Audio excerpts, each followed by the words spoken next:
Hello my dear students, स्वागत है तमारू सरस्वती गणित मथक पर। આપણે જોઈ રહ્યા છે ચેપ્ટર નંબર 3 દ્વિચલ સુરેખ સમીકરણ યુગ્મ pair of linear equation in two variables.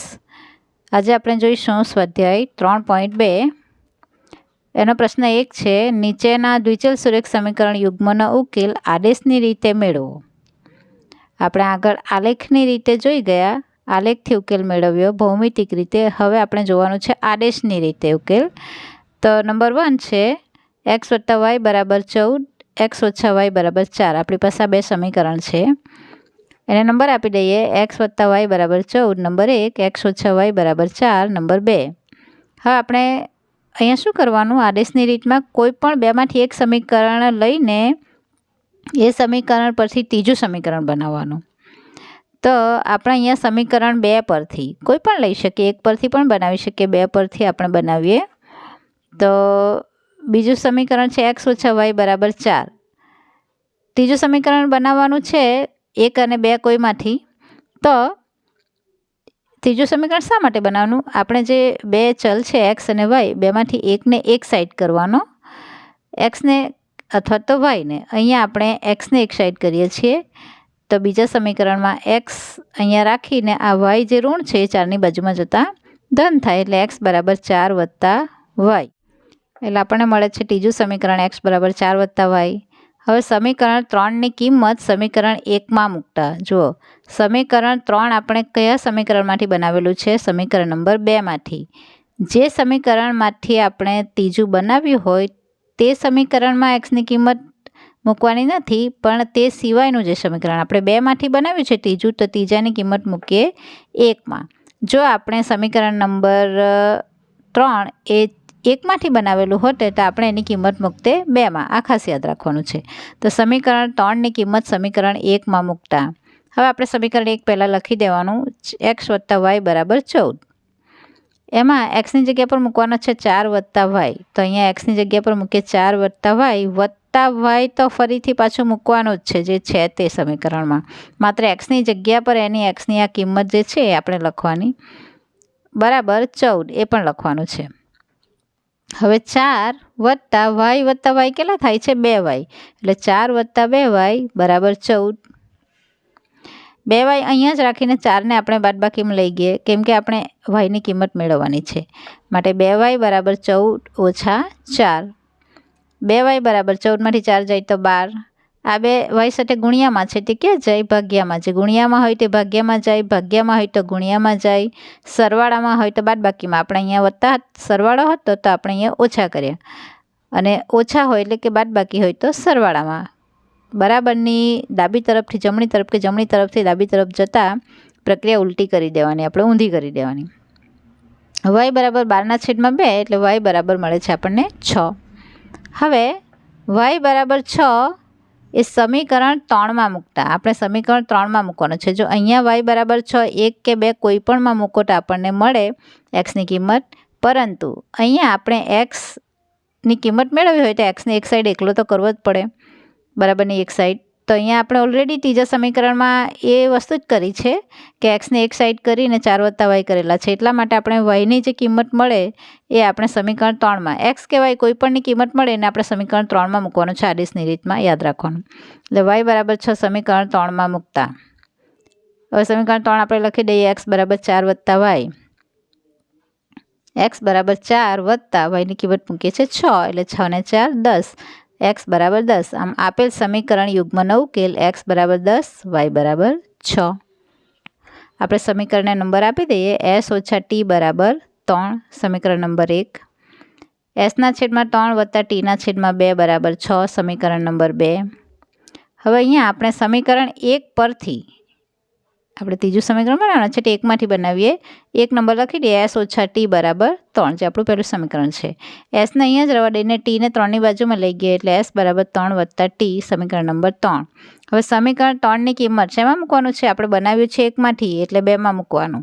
3ની કિંમત 2માં મૂકતા, તો 2 સમીકરણ લખી દો, s/3 + t/2 = 6।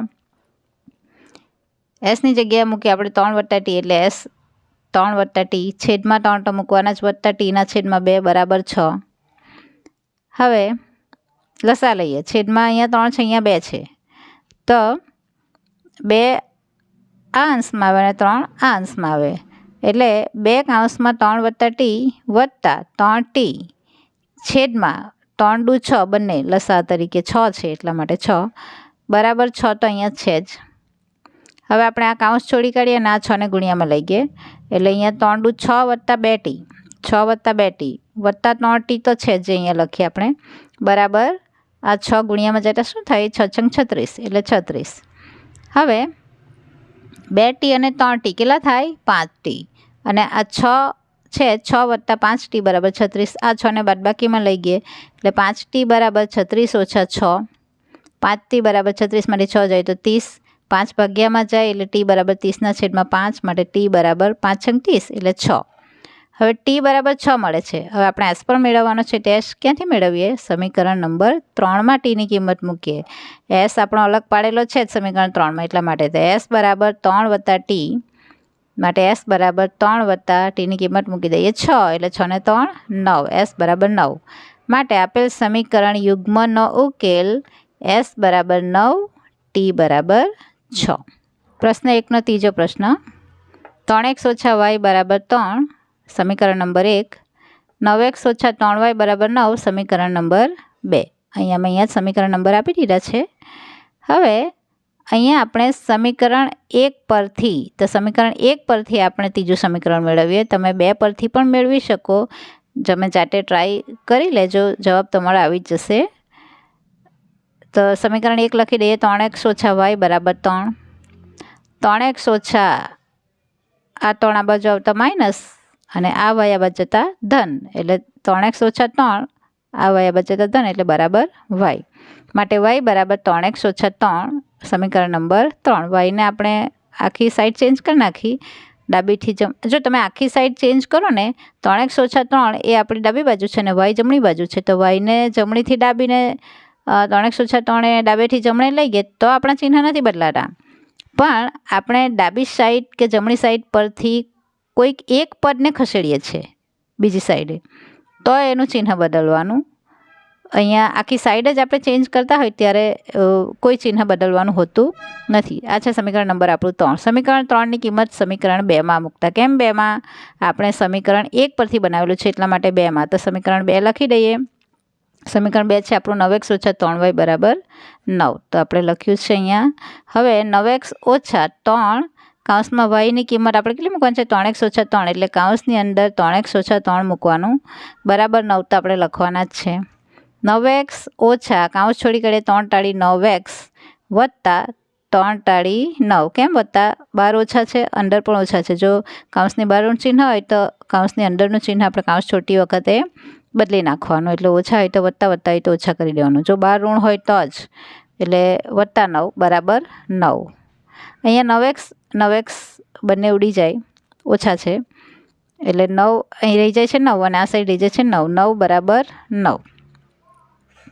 અહીં એક્સની કોઈ ચોક્કસ કિંમત મળતી નથી, પરંતુ 9 બરાબર 9 એક સાચું વિધાન મળે છે. 9 બરાબર 9 થાય એ સાચું વિધાન છે. માટે આપેલ સુરેખ સમીકરણ યુગ્મને કેવા ઉકેલ છે, અનંત ઉકેલ છે. એટલે કે આ રીતે બંને બાજુ સરખી મળે આપણને કોઈક અચળાંક, તો એને અનંત ઉકેલ ગણાય. હવે આપણે એને બીજી રીતે ચેક કરીએ, જે આપણે સ્વાધ્યાય 3.1માં આ વસ્તુ કરી ગયા છે અને ઇન્ટ્રોડક્શનમાં પણ જોયું છે. તો ત્રણે ગુણોત્તર આપણે સરખાવી લેવાના, a1 છેદમાં a2. તો a1 છેદમાં a2 કેટલા છે, a1 3 છે અને 9 છે a2, એટલે 3 ના છેદમાં 9 બરાબર 3 ટાળી 9 એટલે 1 ના છેદમાં 3.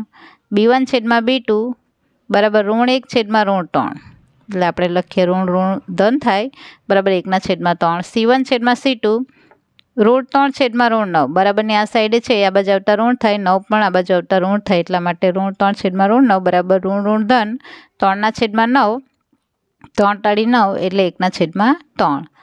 જો અહીંયા કેવું થાય છે, a1 છેદમાં a2, b1 છેદમાં b2, c1 છેદમાં c2 બધું 1 ના છેદમાં 3 મળે છે.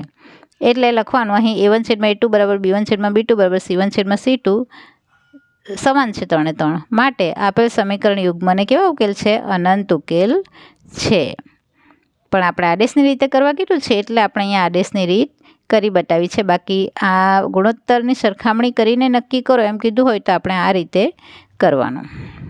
હવે છે પ્રશ્ન 1નો ચોથો પ્રશ્ન. આપણું સમીકરણ છે 0 એટલે કે 0.2x વત્તા 0.3y બરાબર 1.3 અને 0.4x વત્તા 0.5y બરાબર 2.3. આ છે સમીકરણ નંબર 1 અને નીચે સમીકરણ નંબર 2. બંને સમીકરણને બંને તરફ 10 વડે ગુણતા. અહીંયા પોઈન્ટમાં છે એટલે આપણે 10 વડે ગુણીશું તો અહીંયા 10 ગુણતા પોઈન્ટ નીકળી જશે એટલે આપણને મળશે 2x વત્તા 3y બરાબર 13. અથવા તો આપણે બધાના છેદમાં અહીંયા પોઈન્ટ કાઢવું હોય તો 2/10 3/10 એટલે બંનેના છેદમાં 10 અને આ બાજુ 1.3ના છેદમાં એટલે 13/10 પણ તો બંને તરફ 10 ઉડી જાય એટલે આપણને સિમ્પલ ઇક્વેશન મળી જાય 2x વત્તા 3y બરાબર 13 અને બીજું સમીકરણ એ જ રીતે મળે છે 4x વત્તા 5y બરાબર 23. આ સમીકરણ. હવે આપણે સમીકરણ 1માંથી તો સમીકરણ 1 લખી દઈએ. 2x વત્તા 3y બરાબર 13 આ લખી દેવાનું. મારી પાસે જગ્યાનો અભાવ છે અને સરળતા તમને સમજવા માટે રહે એટલા માટે મેં અહીંયા લખ્યું નથી. એટલે તમારે આ સમીકરણ પહેલાં લખી દેવાનું 2x વત્તા 3y બરાબર 13. પછી 3y ને 13ની બાજુમાં લઈ જવાનું બાદબાકીમાં એટલે 2x બરાબર થાય 13 ઓછા 3y માટે x બરાબર થાય આ 2 ભાગ્યામાં જાય એટલે 13 ઓછા 3y છેદમાં 2 અને નંબર આપી દીધો આપણે 3. દર વખતે આ જ પ્રોસેસ કરવાની જ્યારે આપણે 2 સમીકરણ આપી દીધેલા હોય અને આદેશની રીત કરવાની હોય ત્યારે. હવે સમીકરણ 3ની કિંમત કેમાં મૂકવાની છે? 2માં. કેમ? 1માંથી બનાવેલું છે એટલા માટે. તો લખી દેવાનું સમીકરણ 3ની કિંમત સમીકરણ 2માં મૂકતા. સમીકરણ 2 પહેલાં લખી દેવાનું 4x વત્તા 5y બરાબર 23. 4 કૌંસમાં xની કિંમત 13 ઓછા 3y છેદમાં 2 તો અહીંયા લખી દીધા 13 ઓછા 3y છેદમાં 2 વત્તા 5y બરાબર 23. આ તો લખવાનું જ. હવે અહીંયા 2 દુ 4 ભાગ ઉડે એટલે 12 2 છે અંદર 13 ઓછા 3y છે તો આપણે કૌંસ છોડી કાઢીએ 13 દુ 26 ઓછા 3 દુ 6y વત્તા 5y બરાબર 23. ઓછા 6y વત્તા 5y એટલે બાદબાકી થવાની સજાતીય પદોના સરવાળા બાદબાકી થાય. 26નું આની સાથે સરવાળા બાદબાકી કરવાનું નથી 6y અને 5yનું કરવાનું તો 6yમાંથી 5y જાય તો 1y રહી અને મોટી સંખ્યા ઋણ એટલે ઋણ y. હવે 1 રહી છે 1 yની આગળ 1 લખવો જરૂરી નથી સહગુણક તરીકે તો 26 ઓછા y બરાબર 23. હવે ઓછા y અહીંયા જ રાખીને 26 ને 23ની બાજુમાં બાદબાકીમાં લઈ ગયે એટલે -y બરાબર 23 ઓછા 26. તો 26 મોટી સંખ્યા છે 1 ધન અને 1 ઋણ હોય તો હંમેશા બાદબાકી થાય. 26માંથી 23 જાય તો 3 મોટી સંખ્યા ઋણ એટલે ઋણ 3 એટલે ઋણ y બરાબર ઋણ 3 મળે છે. તો y બરાબર કેટલા? ઋણ. જો બંને બાજુ ઋણ હોય તો એ ધન થઈ જાય એટલે y બરાબર 3. હવે y બરાબર 3 કયા સમીકરણમાં મૂકવાનું છે આપણે? સમીકરણ 3માં મૂકતા. તો સમીકરણ 3 આપણે લખી દઈએ x બરાબર આપણી પાસે છે 13 ઓછા 3y છેદમાં 2. તો એમાં આપણે y બરાબર 3 મૂકીએ એટલે x બરાબર 13 ઓછા 3 કૌંસમાં yની જગ્યાએ 3 છેદમાં 2. x બરાબર 13 ઓછા 3 × 9 છેદમાં 2. હવે 13માંથી 9 જાય તો 4 છેદમાં 2 2 દુ 4 એટલે આપણો x મળે છે 2 માટે x બરાબર 2. હવે આપણે નીચે હાઇલાઇટ કરીને લખી દેવાનો આન્સર ઉકેલ જે મળ્યો તે કે આમ આપેલ સમીકરણ યુગ્મનો ઉકેલ x બરાબર 2 y બરાબર 3. હવે છે પ્રશ્ન 1નો 5મો પ્રશ્ન. વર્ગમૂળ 2x વત્તા વર્ગમૂળ 3y બરાબર 0 સમીકરણ નંબર 1. વર્ગમૂળ 3x ઓછા વર્ગમૂળ 8y બરાબર 0 સમીકરણ નંબર 2. હવે આપણે અહીંયા સમીકરણ 2 પરથી ત્રીજું બનાવીએ તો સમીકરણ 2 પરથી આપણે પહેલાં લખી દેવાનું સમીકરણ 2 3x વર્ગમૂળ 3x ઓછા વર્ગમૂળ 8y બરાબર 0. હવે વર્ગમૂળ 3x અહીંયા જ રહી બરાબર 0ની બાજુમાં વર્ગમૂળ 8y જાય એટલે ધન થઈ જાય એટલે વર્ગમૂળ 3x બરાબર વર્ગમૂળ 8y માટે x બરાબર આપણે xની કિંમત જોઈએ એટલે x બરાબર આ વર્ગમૂળ 3 છેદમાં જાય એટલે વર્ગમૂળ 8 છેદમાં વર્ગમૂળ 3y અને નંબર આપી દીધો સમીકરણ નંબર 3. સમીકરણ 3ની કિંમત સમીકરણ કયામાં મૂકવાની છે? 1માં કેમ કે 2માંથી બનાવેલું છે. તો સમીકરણ નંબર 1 છે આપણું વર્ગમૂળ 2x વત્તા વર્ગમૂળ 3y બરાબર 0. વર્ગમૂળ 2 કૌંસમાં xની કિંમત વર્ગમૂળ 8 છેદમાં વર્ગમૂળ 3y વત્તા આ વર્ગમૂળ 3y તો લખવાના જ છે બરાબર 0. અહીં આ વર્ગમૂળ 3નો ઉપર કોઈ સાથે ભાગતો ચાલે એવું છે નથી, એટલા માટે આપણે ઉપરનો ઉપર ગુણાકાર વર્ગમૂળ 2 ગુણ્યા વર્ગમૂળ 8 એટલે 8 દુ 16 વર્ગમૂળ 16y વત્તા વર્ગમૂળ અહીંયા વર્ગમૂળ 3 જે છે એ લસામાં અહીંયા ક્રોસમાં ગુણી લઈએ એટલે બંનેના છેદમાં વર્ગમૂળ 3 થઈ જાય. તો વર્ગમૂળ 3 વર્ગમૂળ 9y અથવા તો વર્ગમૂળ 3 તમે ડાયરેક્ટ પણ લખી શકો. હું અહીંયા લખું છું વર્ગમૂળ 9y બંનેના છેદમાં વર્ગમૂળ 3 બરાબર 0. હવે આ વર્ગમૂળ 3 શૂન્યની બાજુમાં ગુણ્યામાં જાય એટલે એ 0 થઈ જાય. તો 4y અહીં વર્ગમૂળ 16 એટલે 4 16નું વર્ગમૂળ 4y વત્તા 9નું વર્ગમૂળ 3y બરાબર 0 કેમ કે અહીંયા આવતા 0 થાય છે. હવે 4 ને 3 7y બરાબર 0 માટે y બરાબર આપણને મળે છે 0. હવે y બરાબર 0 સમીકરણ 3માં મૂકતા તો સમીકરણ 3 આપણે લખી દેવાનું x બરાબર વર્ગમૂળ 8y છેદમાં 3 તો વર્ગમૂળ 8y છેદમાં વર્ગમૂળ 3 x બરાબર વર્ગમૂળ 8 છેદમાં વર્ગમૂળ 3 yની કિંમત લખીએ 0. હવે 0 સાથે કોઈ પણ ગુણ્યામાં કે ભાગ્યમાં હોય એ 0 જ થઈ જાય. 0 से जो टकराएगा वो खुद 0 हो जाएगा યાદ રાખવાનું છે. એટલે માટે x બરાબર 0 મળે છે. આમ આપેલ સમીકરણ યુગ્મનો ઉકેલ x બરાબર 0 y બરાબર 0. પ્રશ્ન 1નો છઠ્ઠો પ્રશ્ન 3x ના છેદમાં 2 ઓછા 5y ના છેદમાં 3 બરાબર ઋણ 2 અને x ના છેદમાં 3 વત્તા y ના છેદમાં 2 બરાબર 13 ના છેદમાં 6. હવે આ પહેલું સમીકરણ છે એને આપણે સાદું રૂપ આપીને પછી નંબર આપીએ. તો અહીંયા 3 દુ 6 લસા થાય એટલે આપણે મતલબ 3ને અહીંયા ગુણી લઈએ અને 2ને અહીંયા ગુણી લઈએ એટલે 3 દુ 6 છેદમાં આવે તો 3 ટાળી 9x ઓછા 5 દુ 10y છેદમાં 6 બરાબર ઋણ 2. તો આ 6 ગુણ્યામાં જાય 2ની બાજુમાં એટલા માટે 9x ઓછા 10y બરાબર 6 દુ 12 માઇનસ સમીકરણ નંબર 1. તે જ રીતે આપણે બીજું સમીકરણ બનાવી દઈએ 2x વત્તા 3y છેદમાં 6 2x ઓછા 3 વત્તા 3y છેદમાં 6 બરાબર મળે છે 13ના છેદમાં આપણા 13ના છેદમાં 6. હવે બંનેના છેદમાં 6 છે એટલે 6 ઉડી જાય અથવા 6 ગુણ્યામાં જાય એટલે એ પણ 6 સાથે ઉડી જાય. કોઈ પણ રીતે તમે કરી શકો. એટલે 2x વત્તા 3y બરાબર આપણને મળે છે 13 સમીકરણ નંબર 2. હવે સમીકરણ 1માંથી તો સમીકરણ 1માંથી આપણે ત્રીજું સમીકરણ બનાવીએ. લખી દઈએ નંબર 1 સમીકરણ કયું છે આપણે 9x ઓછા 10y બરાબર ઋણ 12. તો 9x અહીંયા જ રહી અને આ ઋણ 10y છે એ 12ની બાજુમાં જતા ધન 10y એટલે 9x બરાબર ઋણ 12 વત્તા 10y. હવે 9 ગુણ્યામાં છે તે ભાગ્યમાં છે એટલે x બરાબર ઋણ 12 વત્તા 10y છેદમાં 9 સમીકરણ નંબર 3. હવે સમીકરણ 2માં સમીકરણ 3ની કિંમત મૂકતા કેમ કે આપણે 1માંથી બનાવેલું છે એટલે આપણે 2માં કિંમત મૂકીએ. તો સમીકરણ નંબર 2 આપણું શું છે 2x વત્તા 3y બરાબર 13. તો xની જગ્યાએ મૂકીએ આપણે આ xની કિંમત એટલે 2 કૌંસમાં ઋણ 12 વત્તા 10y છેદમાં 9 જે xની કિંમત આપણે મેળવી છે તે વત્તા 3y તો આ લખવાના જ છે બરાબર 13 પણ લખવાના. 9 તાળી 27y અને બંનેના છેદમાં 9 એટલે એ 13 સાથે ગુણ્યામાં જાય તો 13 9 117. હવે આપણે કૌંસ છોડી લઈએ તો 12 દુ 24 માઇનસ વત્તા 10 દુ 20y વત્તા 27y બરાબર 117. હવે 20y અને 27y સરવાળો થાય 47y. ઋણ 24 છે એ અચળ બરાબર 117 એની બાજુમાં જાય એટલે ધન 24 થઈ જાય એટલે 117 વત્તા 24 47y બરાબર 117 ને 24નો સરવાળો છે 141 માટે y બરાબર 47 141ના ભાગ્યામાં જાય. હવે 47 તાળી 141 તમે ગુણાકાર કરી લેજો 47 ગુણ્યા 3 અથવા તો 141 ભાગ્યા 47 તો 47 તાળી એટલે જવાબ આવે છે આપણો 3 y બરાબર 3. હવે y બરાબર 3 આપણે કયા સમીકરણમાં મૂકવાનું છે સમીકરણ નંબર 3માં. સમીકરણ 3 છે આપણું x બરાબર ઋણ 12y વત્તા 10 ઋણ 12 વત્તા 10y છેદમાં 9. તો એ આપણે અહીંયા લખ્યું એની અંદર આપણે કિંમત મૂકીએ છીએ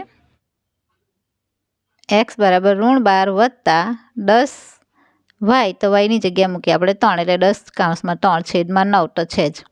હવે ઋણ 12 અને 10 તાળી 30 એટલે 30 ઓછા 12 એક ધન એક ઋણ એટલે બાદબાકી 30માંથી 12 જાય તો 18 18ના છેદમાં 9 એટલે 9 દુ 18 એટલે x મળે છે આપણને 2.